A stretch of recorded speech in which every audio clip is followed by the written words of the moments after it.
आणि दिल्लीतल्या या सगळ्या निकालावर उपमुख्यमंत्री एकनाथ शिंदे यांनी एबीपी माझाशी बोलताना काय नेमकी प्रतिक्रिया दिली आपण जाणून घेऊया। खरं म्हणजे ये मोदी जी की गॅरंटी का कमाल है असं म्हटलं तर वावगं ठरणार नाही। कारण त्यांच्या नेतृत्वावर आणि त्यांच्या गॅरंटीवर विश्वास लोकांनी ठेवला आहे।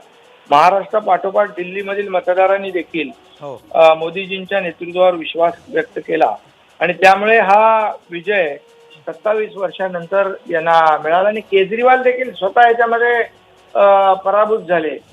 कारण त्यांचं पण खायचे दात दाखवायचे दात वेगळे होते। त्यांनी खरं म्हणजे जे मुख्यमंत्री झाले त्याच्या मागे आशीर्वाद होता अण्णा हजारे।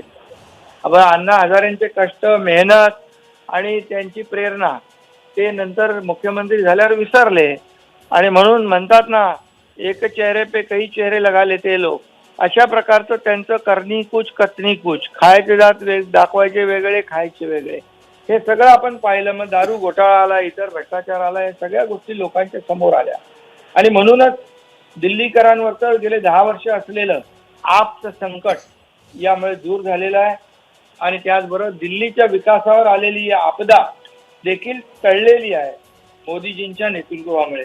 आणि त्याचबरोबर संविधान खतरे में, लोकशाही खतरे में, हे खतरे में, देश खतरे में असं खोटा दावा करणाऱ्या काँग्रेस पक्षाला देखील भोपळा फोडता आला नाही।